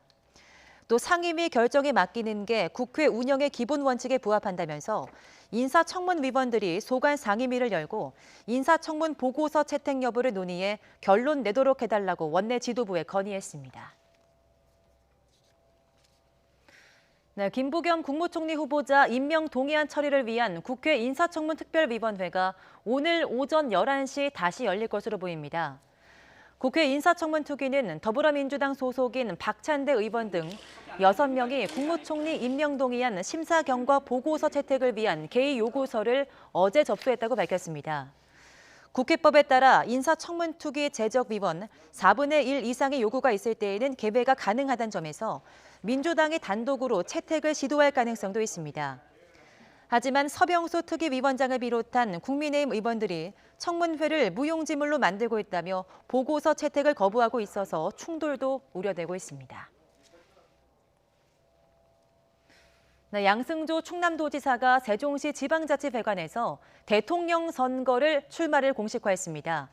양 지사는 대한민국이 경제, 문화, 체육 등 다양한 분야에서 강국이 됐지만 그렇게 느끼지 못하는 국민이 많다면서 내가 행복한 대한민국을 만들기 위해서 출마를 결심했다고 밝혔습니다. 또 사회 양극화와 저출산, 고령화를 해결하지 못하면 대한민국은 지속할 수 없고 도약도 불가능하다고 지적하며 3대 위기를 극복해 더불어 잘 사는 나라를 만드는 데 온 힘을 다하겠다고 말했습니다. 현장에는 이낙연 전 더불어민주당 대표와 국회의원들, 허태전 대전시장과 이시종 충북도지사, 이춘희 세종시장 등이 지지자들과 함께 참석했습니다. 경남 사천에서 생후 7개월 된 딸을 때려서 중태에 빠뜨린 혐의로 20대 엄마가 긴급 체포됐습니다. 네, 이 친모는 부부싸움을 하다 홧김에 아기를 때렸다고 진술했는데요. 경찰은 이전에도 학대가 있었는지 수사하고 있습니다. 오태인 기자입니다. 경남 진주에 있는 한 병원 응급실입니다. 이곳에 학대가 의심되는 아기가 입원했다는 신고가 들어온 건 오전 8시. 생후 7개월 된 아기는 얼굴과 몸에 멍이 들었고 의식이 혼미했습니다. 법적으로 응급실에 왔을 때 이제 뭐 이런 것들이 있으면 신고해야 된다는 매뉴얼이 있어서 신고를 했다라고 그까지는 알고 있고 뭐 디테일한 건 아마 아기 상태나 이런 거 보고 결정했어요. 신고를 받고 출동한 경찰은 20대 친모 A씨를 아동학대 혐의로 긴급 체포했습니다. 경찰 조사에서 A씨는 경남 사천에 있는 집에서 새벽에 부부싸움을 하다 홧김에 아기를 때렸다고 진술했습니다. 부부는 아기 상태가 심각하다는 걸 알고 119를 불러 대형병원으로 옮겼습니다. 아기는 위중한 상태로 병원에서 정밀 검사와 함께 치료를 받고 있습니다. 경찰은 남편을 참고인으로 조사하는 한편 이전에도 학대가 있었는지 수사하고 있습니다. YTN 오태인입니다. 16개월 된 입양아 정인양을 학대해서 숨지게 한 혐의로 재판을 받고 있는 양부모 측이 옥중 편지를 공개한 유튜버를 경찰에 고소했습니다. 경북 안동경찰서는 정인양의 양조부가 지난 10일 유튜버 A씨를 건조물 침입과 비밀 침해 혐의로 고소했다고 밝혔습니다. A씨는 최근 자신의 유튜브 방송에서 정인양의 양모 장모 씨가 남편 안모 씨에게 보낸 편지를 공개한 혐의를 받고 있습니다. 앞서 A씨는 정인양의 양조부가 있는 안동의 한 교회 우편함에서 해당 편지를 꺼내 촬영한 뒤 다시 넣어둔 것으로 드러났습니다. 네, 경찰이 노래 주점 업주에게 살해된 뒤 유기된 40대 남성의 시신을 발견해 수습했습니다. 인천 중부경찰서는 어제 저녁 7시 반쯤 인천 부평구 철마산 중턱에서 실종됐던 피해자 A씨의 시신을 발견해 국과수에 신원 확인을 의뢰했다고 밝혔습니다. 앞서 경찰은 살인과 사체 유기 혐의로 노래 주점 업주 30대 남성 B씨를 체포했습니다. 경찰은 주점 내부에서 실종된 40대 남성 B씨의 혈흔을 발견했고 주점 업주 A씨가 같은 건물 1층에 있는 고깃집 주인에게 CCTV가 어느 쪽을 비추는지 물어본 사실도 파악했습니다. 4살 딸을 유치원에 데려다 주던 30대 어머니가 어린이 보호구역 건널목에서 차에 치여 숨지는 안타까운 사고가 났습니다. 네, 운전자는 얼마 전 눈 수술을 받아서 앞을 제대로 보지 못했던 것으로 진술했습니다. 김철희 기자입니다. 아이의 손을 잡은 여성이 건널목을 건넙니다. 오른쪽 어깨엔 아이의 것으로 보이는 작은 가방이 매달려 있습니다. 건널목 끝에 다다른 순간 마주오는 차가 좌회전을 하더니 두 사람을 그대로 덮칩니다. 차에 부딪힌 피해자는 차 밑에 깔린 채 3m 정도 떨어진 곳까지 밀려났습니다.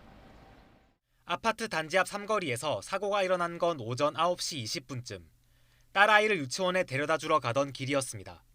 차에 치인 30대 어머니는 응급 조치를 받으며 병원으로 옮겨졌지만 1시간 만에 숨졌습니다. 함께 치인 4살 딸은 치료를 받고 있는데 생명엔 지장이 없는 것으로 알려졌습니다. 손님이 맡기고 오셨다가 사고 났다고 얘기하시더라고요. 검사할 때 있고 와가지고 치료를 하고 있고. 운전자 54살 A씨는 경찰 조사에서 지난 8일 왼쪽 눈 결막을 수술해 앞이 잘 보이지 않았다고 진술한 것으로 알려졌습니다. 모녀를 친 곳은 시속 30km 이하로 운전해야 하는 어린이 보호구역인데도 사람이 없는 줄 알고 속도를 전혀 줄이지 않았던 겁니다. 여성이 수술하고 잘 안 보이고 왼쪽 눈 수술하고 갔을 때 안대를 끼고 있거나 그러진 않았고 현장 출동 경찰관이 갔을 때 눈이 좀 충혈이 돼 있었다. 사고 현장 주변은 평소 차가 많이 다니는 곳인데도 신호등이 없어 사고 위험이 컸다는 지적도 있습니다. 신호등이 설치되어 있었다면 또 오래전부터 요구사항이 있었는데도 불구하고 시에서 아무런 조치가 없었기 때문에 이런 사고가 났다고 생각합니다. 경찰은 어린이 보호구역에서 사고를 낸 운전자를 가중 처벌하는 민식이법을 적용해 A씨의 구속영장을 신청했습니다. YTN 김철희입니다. 미국의 정보수장인 에브릴 헤인스 국가정보국 국장이 방한 이틀째인 오늘 비무장지대 DMZ를 방문해 판문점 공동경비구역 JSA 등을 시찰할 것으로 보입니다. 또 방한 기간 청와대를 찾아 문재인 대통령을 예방하고 서훈 국가안보실장과 면담하는 일정도 조율하고 있는 것으로 알려졌습니다.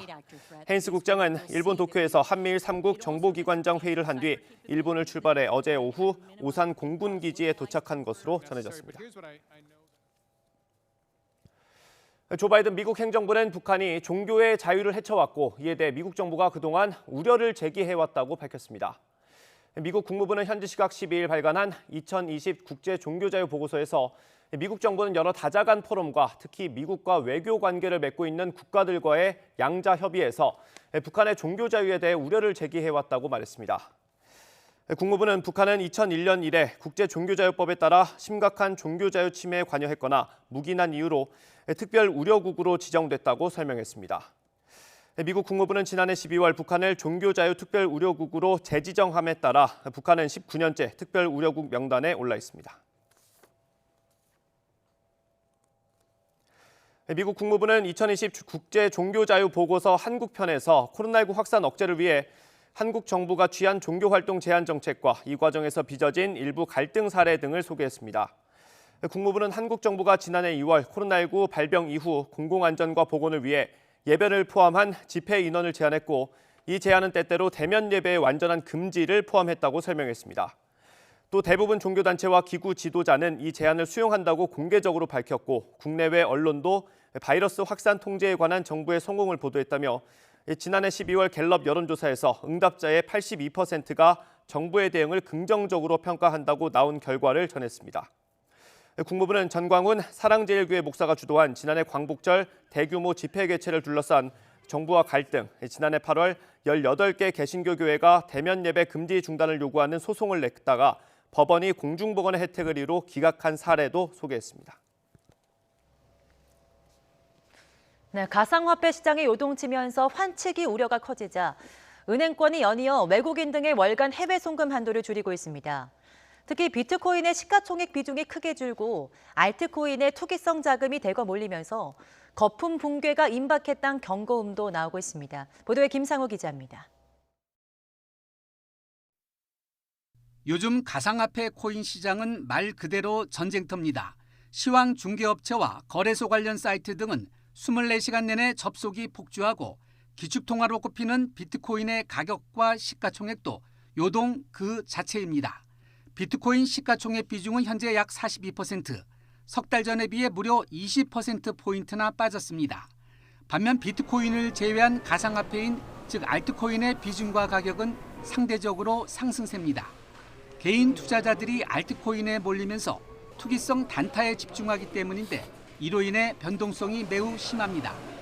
알트코인인 이더리움의 경우 현재 약 3,900달러, 1년 전 약 180달러였던 것에 비하면 무려 2,100% 이상 급등했습니다. 테슬라 최고 경영자의 한마디에 몸값을 키운 도지코인은 더 심합니다. 한 달 사이 국내 거래량이 15배나 증가했고 거래가도 1년 전에 비해 무려 15,000%나 폭등했습니다. 2030 청년 세대가 이른바 영급 비트로 코인 거래에 나선 것으로 알려진 가운데 거래소 빗썸과 업비트는 접속 폭주 등으로 인해서 시스템 장애까지 발생했습니다. 가상화폐 시장에서 비트코인 비중이 갈수록 줄어드는 것과 알트코인으로 자금의 대거 이동 등은 거품 붕괴의 신호탄이라는 지적도 나오고 있습니다. 암호화폐 같은 경우는 4년에 한 번씩 상승과 하락이 같이 있어 왔습니다. 근데 그 상승과 하락 사이에 가격 차이가 얼마나 되냐면 비트코인 같은 경우는 대장주임에도 불구하고 한 75% 정도 하락을 하고요. 신한과 우리, 농협 등 은행권은 가상화폐 관련 환치기 우려가 커지자 외국인 등의 월간 해외 송금 한도 제한에 잇따라 나서는 등 가상화폐 동향에 촉각을 곤두세우고 있습니다. YTN 김상호입니다. 네, 4월 중 은행의 가계대출 증가액이 16조 1천억 원에 달해서 2004년 관련 통계 작성 이후 가장 큰 규모 증가를 보였습니다. 특히 신용대출을 포함한 기타 대출이 15조 원을 넘어섰는데요.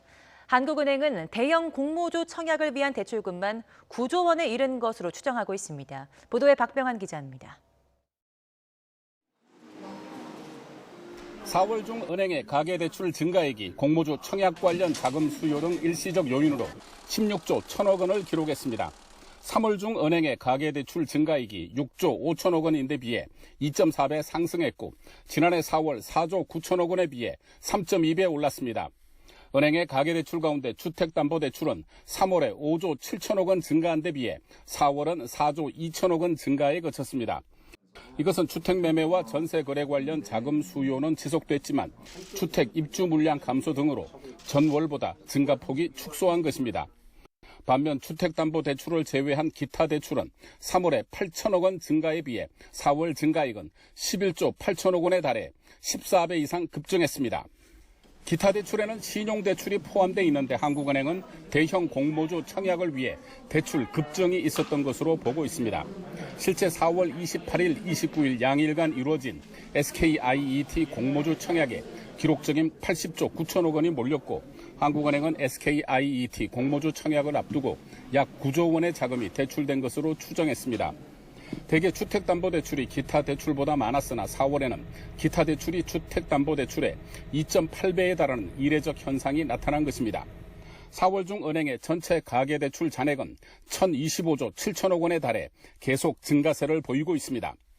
금융위원회 집계에 따르면 은행을 포함한 금융권 전체 가계대출도 4월 중 25조 4천억 원 늘어난 것으로 나타났습니다.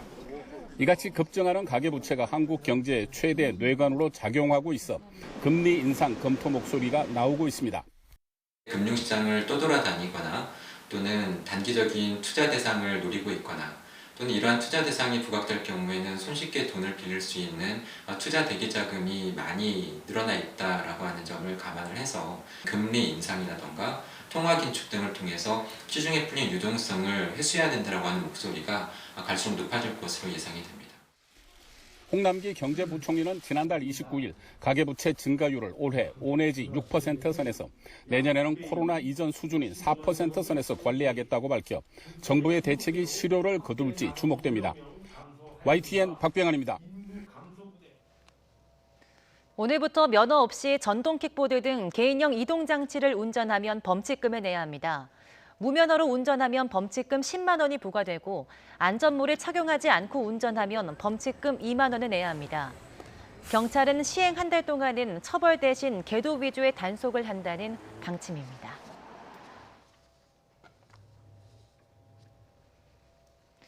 네, 역세권 등 도심의 낡은 주거지를 LH 등이 개발하는 공공주택 복합개발의 1호 사업지가 서울 은평구에서 나왔습니다.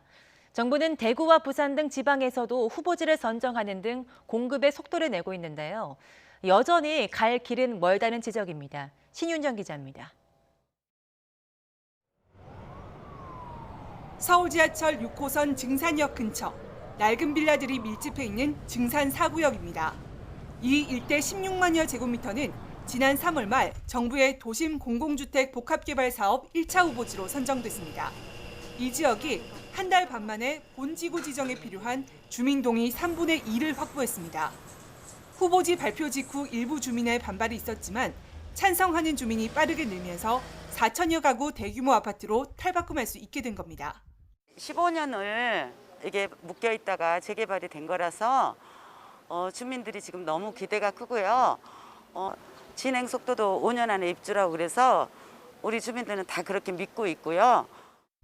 이곳을 포함해 영등포 옛 신길 15구역 등 서울 지역 후보지 6곳이 주민 동의율 10%를 넘기며 1차 관문인 예정지구 지정 요건을 충족했습니다.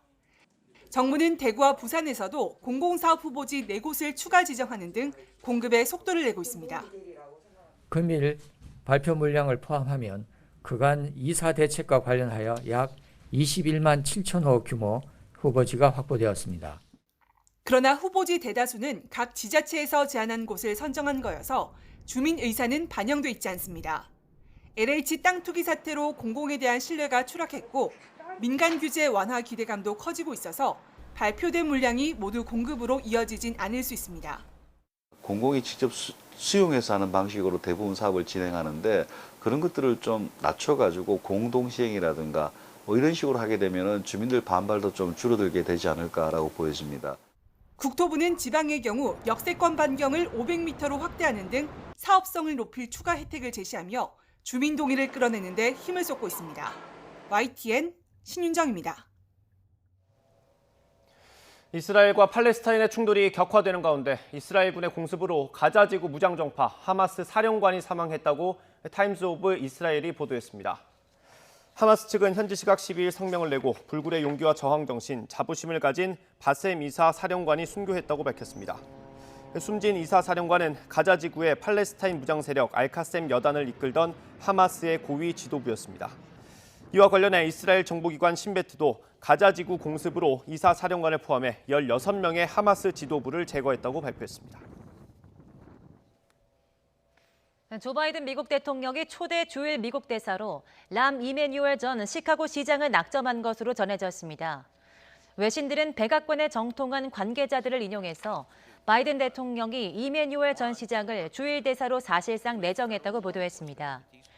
이스라엘 이민자 가정에서 태어난 이메뉴얼 전 시장은 버락 오바마 전 대통령의 초대 비서실장을 지냈으며 바이든 당시 부통령과도 두터운 관계를 맺은 것으로 알려졌습니다.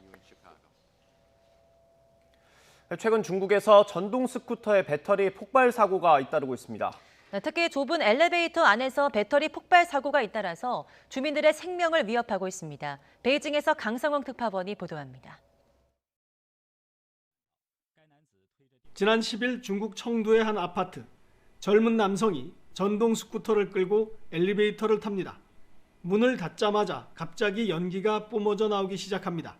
스쿠터의 배터리가 폭발한 겁니다.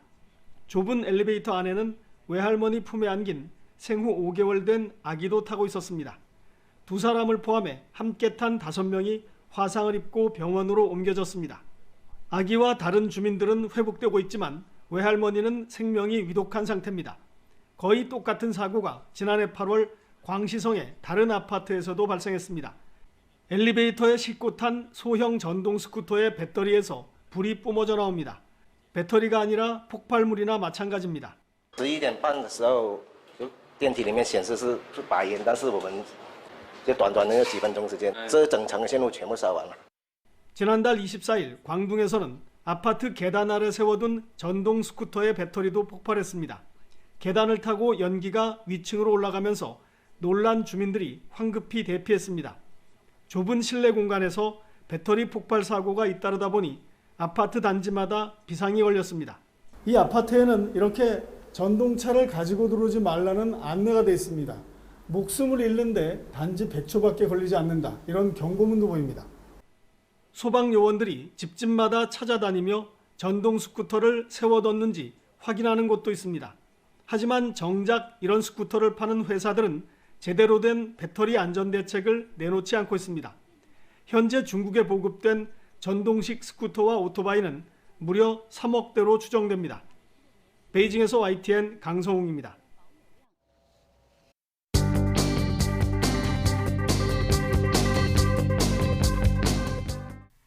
여당 초선 모임이 부적격 논란 장관 후보자 3명 중 최소 1명은 지명 철회를 요구했습니다. 초선의 반란을 원내 지도부는 뉴스를 보고 알았는데 당청 갈등 본격화다. 송영길 리더십이 시험대에 올랐다 분석 나왔고 청와대는 무겁게 받아들인다고 밝혔습니다. 김학의 전 차관 불법 출국 금지 수사를 방해한 혐의로 기소된 이성윤 서울지검장의 공소장 내용이 공개됐습니다. 이 지검장은 당시 다 협의된 건데 왜 수사하냐고 항의했고 수사 결과 보고서를 왜곡한 혐의도 받고 있습니다. 감찰 대상만 돼도 인사 조치됐던 과거에 비추어 봤을 때 박범계 법무장관이 이중잣대를 대고 있다는 지적도 나옵니다. 무서운 아이가 온다. 미 소비자 물가가 4.2% 급등하며 인플레이션 공포가 현실화된다는 소식입니다. 금리 인상 압박이 커지면서 세계 증시에는 악재로 작용했습니다. 국책연구원인 국토연구원이 올해도 집값이 1에서 3% 상승할 거란 보고서를 숨겼다고 매일경제가 보도했습니다. 세수 산정 자료로 조세연에 제출했는데 비공개 처리했다는 겁니다. 부동산 가격 안정을 위해 정부가 추진한 주택 공급 물량은 목표의 26%로 지지부진하다는 비판도 나왔습니다. 여당이 1주택자 부동산 세제 완화를 공식화했습니다. 6월 전 조정안을 내는 것이 목표로 양도세를 낮추고 재산세는 감면하며 LTV까지 손질을 검토하고 있다는 보도 나왔습니다. 비메모리 분야 지원은 24년간 말뿐이었다. 중앙일보는 누구도 건드릴 수 없는 핵심 기술, 이른바 코어테크 특집을 시작하면서 첫 번째로 반도체 산업 현실을 조명했습니다. 열화상 체온 측정기에 찍힌 얼굴과 음성이 외부로 전송될 수 있는 것으로 확인됐습니다. 일부 중국산 제품이 전송 기능을 보유했는데 30m 안의 대화 내용이 생생히 들릴 정도라 보안 위협 가능성이 컸습니다. 가면을 쓴 간호사들은 불법 의료 실태를 증언했습니다. 간호사의 환자 복부 절개와 심장 마사지 등 전임의의 일을 요구해 의료 사고로도 이어진다며 개선을 요구했습니다. 조간 브리핑 김연아입니다.